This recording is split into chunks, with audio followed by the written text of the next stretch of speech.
नमस्कार, मी निकिता. सेलिब्रिटी प्रमोटर्समध्ये आपलं सगळ्यांचं खूप खूप स्वागत आहे. आता आपण भेटलो आहे सध्या आपल्या लाडक्या मंदार आणि गिरीजाला. निमित्त काय आहे आपण त्यांच्याकडून जाणून घेऊया. सो खूप खूप स्वागत आहे तुमचं पुन्हा एकदा सेलिब्रिटी प्रमोटर्समध्ये. सगळ्यात पहिलं तुम्ही दोघं खूप दमलेला आहात. निमित्त काय आहे प्रेक्षकांना जाणून घ्यायला आवडेल. नाही, आम्ही दमलो तर नाही आहे अजून एनर्जी. आणि निमित्त आहे स्टार प्रवाह परिवार पुरस्कार 2024. हा सोहळा आता होणार आहे. तर त्याची रिहर्सल चालू झाली आहे आणि आम्ही खरंच नाही दमलो आहे. आणि त्याची रिहर्सल चालू आहे. त्याच्यानंतर खूप वेगळा फॉर्म आहे यावेळेला आमचा. आणि आत्तापर्यंत तुम्ही जे डान्स परफॉर्मन्सेस आमचे बघितले त्यापेक्षा खूप वेगळं आहे आणि बरंच काही आहे. मजा येणार आहे तुम्हाला, तुम्ही एन्जॉय करणार आहात कारण आम्ही एन्जॉय करतो आहे. त्यामुळे धमाल येणार आहे. यावेळी आम्ही डान्समध्ये मारामारी करणार आहोत आणि खरंच स्टेजवर मारामारी होणार आहे. आणि हा जो फॉर्म आहे तो आम्ही कधीच एक्सप्लोर केला नाही आहे. सो थँक्स टू स्टार प्रवाह, सगळे क्रिएटिव्ज आणि कोरिओग्राफर्स जे आम्हाला दरवर्षी काही ना काहीतरी युनिक करायचा चान्स देतात आणि आमच्यावर मेहनत घेतात. आणि आम्हालासुद्धा मजा येते कारण की धमाकेदार परफॉर्मन्सेस आहेत, गाणी खूप धमाकेदार आहेत. त्यामुळे ती एनर्जी गाण्यातूनच येते. त्यामुळे दमायला होतच नाही आहे. म्हणजे आत्ता रिहर्सल जस्ट संपली आमची, तुम्ही बघितलंच असेल आम्हाला नाचताना. पण ते असं वाटतं की नाही, थकलो नाही, आपण अजून करू शकतो. पण हां, ऑफकोर्स घरीसुद्धा जायचं आहे, परत उद्या यायचं आहे रिहर्सलला, त्यामुळे जावं लागतं आहे. But we are enjoying. पुढचा प्रश्न खरं तर तोच होता की तुम्ही सेटवर नेहमी शाब्दिक चकमक असते. रिअल डान्समध्ये आम्हाला तर एकदा ठाणावरही दिसणार आहे, राडे दिसणार आहे. सो त्याच्याबद्दल काय सांगाल? शाब्दिक चकमक कधी अशी भांडणं जास्त झालेत का, राडे झालेत का तुमच्या रिअलमध्ये? नाही, थोडेफार होत असतात बट खूप नाही. आमचे नाही.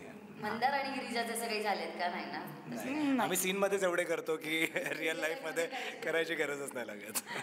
त्यामध्ये सो जसं म्हणाल की डान्स परफॉर्मन्स वेगळा आहे. दरवर्षी तुम्हाला स्टार प्रवाह काहीतरी नवीन पूर्ण देत असतं. सो त्याच्याबद्दल काय सांगाल?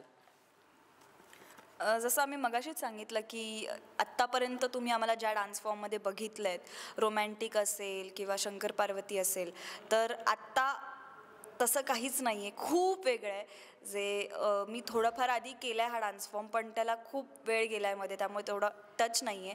त्यामुळे माझ्यासाठी पण ही झिरोपासूनच सुरुवात आहे आणि मंदारसाठी पण नवीन आहे हा डान्स फॉर्म. प्लस तो एका वेगळ्या पद्धतीने प्रेझेंट करतो आहे, त्यामुळे तो खूपच मस्त दिसणार आहे आणि आम्हाला करताना मजा येते. क्या बात आहे. प्रत्येक कलाकाराला ना त्याच्या नावापासून एक आयडेंटिटी असते. आधी तुम्हाला सगळे मंदार आणि गिरिजा सुरुवातीला ओळखत होते, नंतर जयदीप गौरी आणि आता अधिराज आणि नित्या.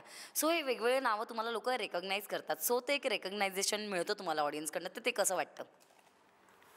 खूप छान वाटतं. सुरुवातीला जेव्हा गौरी प्रेक्षकांच्या भेटीला आली तर सगळे गौरी गौरी म्हणूनच हाक मारायचे आणि माझ्या आईचं नाव गौरी आहे, त्यामुळे जेव्हा आम्ही एकत्र असायचो तर तेव्हा कोणाला हाक मारली कळायचं नाही.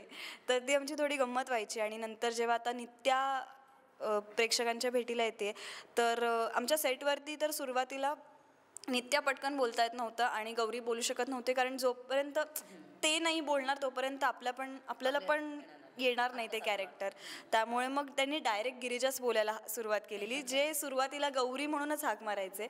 त्याच्यानंतर आता नित्या किंवा अधिराज त्यांना सवयीचं होतं आहे, आम्हालाही झालं आहे आणि प्रेक्षकांनाही झालं आहे आणि प्रेक्षकांना आवडतं आहे. म्हणजे जयदीप गौरीवर जेवढं प्रेम केलं तितकंच नित्या आणि अधिराजवर पण करत आहेत. त्यामुळे खूप छान वाटतं आणि असं वाटतं आहे की अजून छान छान करावं आणि त्यांचं मनोरंजन करावं.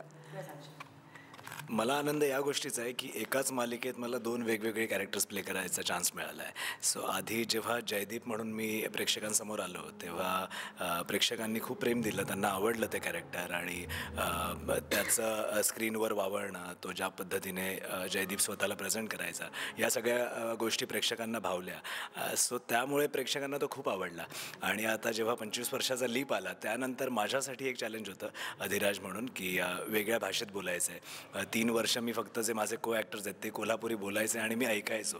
सो आता मला बोलायचं आहे त्या कॅरेक्टरमध्ये. सो ते चॅलेंज होतंच. सो करत आता बऱ्यापैकी मी पकडलं आहे ते कॅरेक्टर आणि मजा करतो आहे मी त्या कॅरेक्टरसोबत आणि ती मजा प्रेक्षकांना आवडते.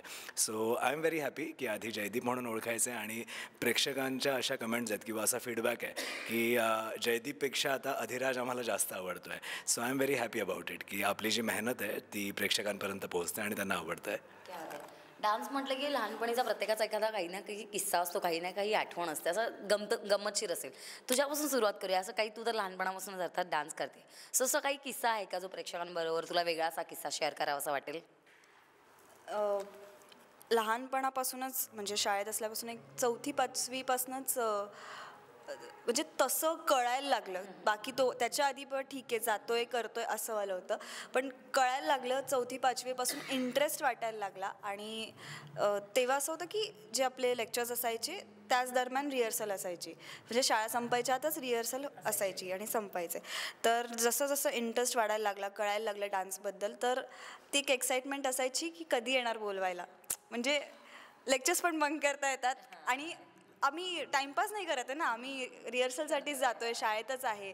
त्यामुळे ते असं दरवाजातनं मी वाट बघायचे की कधी येत आहेत डान्ससाठी बोलवायला, कधी येत आहेत, कधी नोटीस येते की अशी अशी रिहर्सल सुरू होणार आहे. त्यामुळे ती एक गंमत असायची. आणि मग ती 4थी-5वीपासून जी सुरू झाली ती 10वी-12वी मग फर्स्ट इयर तोपर्यंत ती एक्साइटमेंट तशीच होती की कधी कुठला एक कल्चरल ॲक्टिव्हिटी किंवा डान्सचं काही येतं का, ॲक्टिंगचं काही येतं का, तर मी वाट बघायचे. तू काय सांगशील डान्सच्या आठवणी वगैरे? डान्सच्या फारशा आठवणी नाही आहेत, कारण की मी आय थिंक लहानपणापासून हे एक्सप्लोर नाही केलं आहे. पण हा मला एक इन्सिडेंट आठवतो आहे की लहानपणी आय थिंक बालवाडीत किंवा मी पहिलीत वगैरे असेन, आणि त्यावेळेला मी ग्रुप डान्समध्ये भाग घेतलेला. आणि मला माझी आई सांगते की जेव्हा सगळ्या मुलांचे हात खाली असायचे तेव्हा माझ्या एकट्याचे हात वरती असायचे, म्हणजे ते सिंक होत नव्हतं आमचं काही. सो आय थिंक तेव्हाच त्यांनी ओळखलेलं की हा काय डान्सर वगैरे होणार नाही. पण जसं जसं आपण मोठे होतो तेव्हा आयुष्यात परत ते चॅलेंजेस येतात. सो ते चॅलेंज परत आलं आहे आता.